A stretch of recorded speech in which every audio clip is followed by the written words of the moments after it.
Chapter 6 Towns, Traders and Craftsmen. In the previous part of the chapter, we have discussed about the different types of towns. What are the administrative towns or what are the temple towns?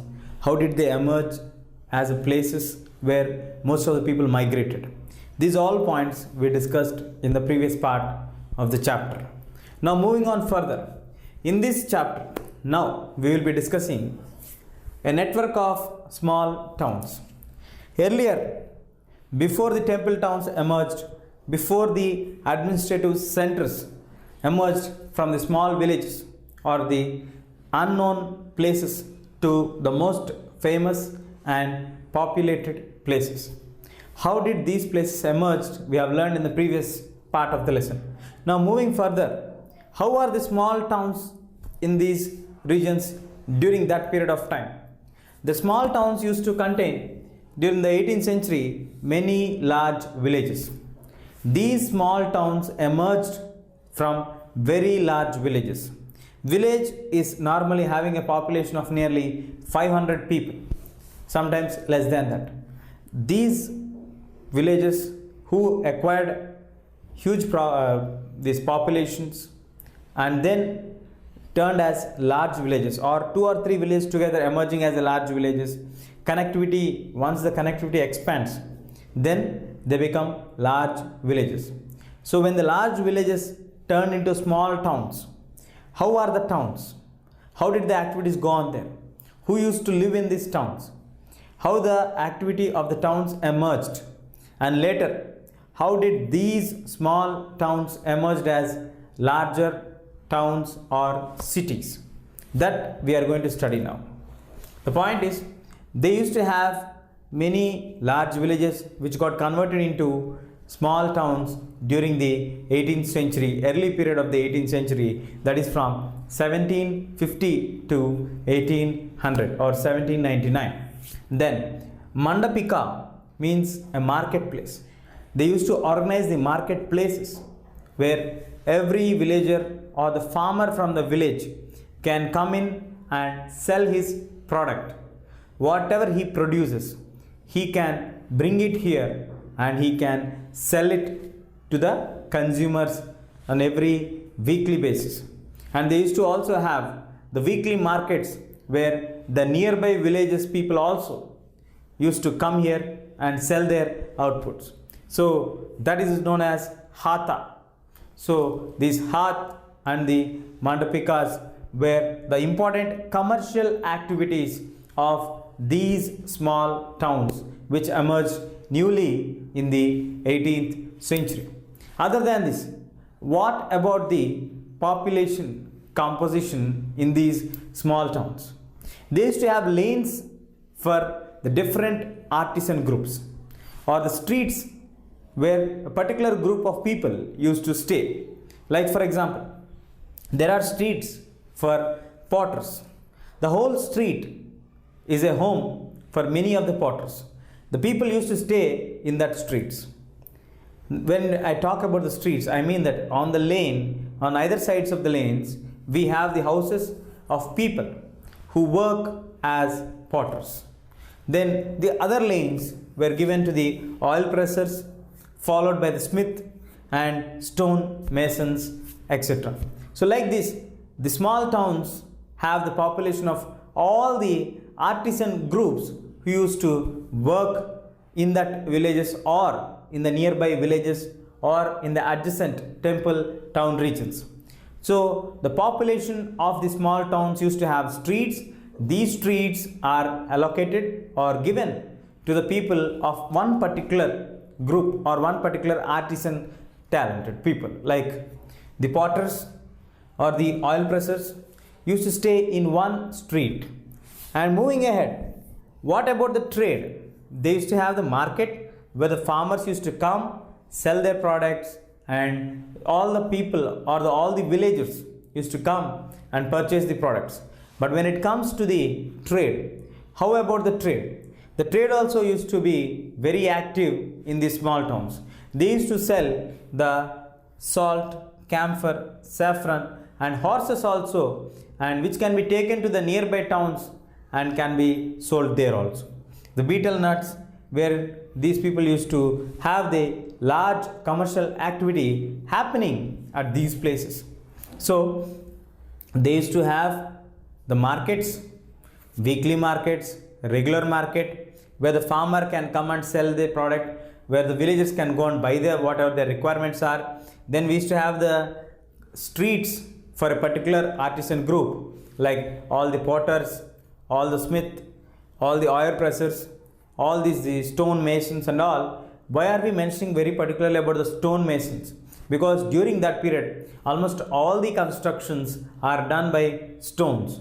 So a person who does the construction by stones, by engraving them and making them into proper shapes and trying to build it like bricks, is called a stone mason. And then we have samantas. The samantas, or in the later period, we have the zamindars who used to construct their buildings nearby to these small towns, and their duty is to levy the taxes on the artisan groups or the large trading groups. Like this, the kings or the existing authorities would try to exercise the control over the small emerging towns. So in the towns, we have marketing happening, villagers can sell their product, villagers can go and buy whatever they require, they have trade activity. Other than the products which are sold in the market, they can also sell it or do trade in the nearby towns or the villages, like horses, salt, camphor, saffron and the betel nuts. And they have the streets of different artisan groups living there, and samanta, where they exercise the control by levying taxes and used to stay nearby to that villages. This is the network of small towns. Traders, big and small, during this period. Now let us look who are the major traders, how did they do trade during that period, from where did the groups come, how were the trade links with the other countries and India, which groups, which communities were doing trade during that period, and what are the commodities that are being traded across the seas. These are the important points what we are going to discuss in this part of the lesson. Now moving into the details. The Banjaras are the groups of the traders who were initially doing trade, and later we have the horse traders. The horse traders used to have their own associations, and each association is headed by a headman. What is the duty of the headman? Why do they need to have associations? Why they don't have to do the individual trade? The problem is the horses have to travel for long distances. So they have many security issues in this. So in order to have secure and safe trade, they started to establish their own associations and guilds. So that is the reason why, in order to have a proper and happy trade relations with the other groups also, they started to have their own association and trade guilds. These trade guilds used to safeguard the interests of the horse traders, and this emerged as the association groups to be very strong. And afterwards, they have a headman. So what is the duty of the headman? The headman duty is to do the negotiations by themselves. No other person from the group will go and approach the merchant or the customer or the person who is going to purchase the horses.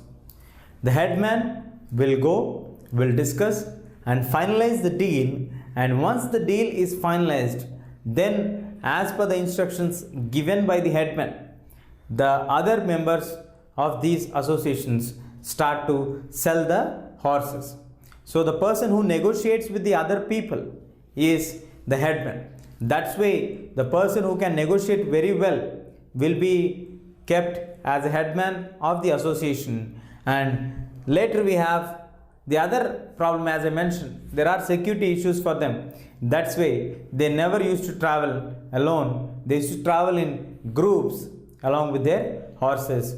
That is, the caravans, and the guilds also emerged very strong. They used to do trade within the peninsula and in the southeastern part of Asia along with the China also. So over then above towards China and below through the water bodies, they used to do the trade with the Southeast Asian countries. And moving ahead, who are the dominant groups or the famous associations or guilds during that period in the 8th century are Manigramam and Nandadesi are the two famous names which are known for us by the historians.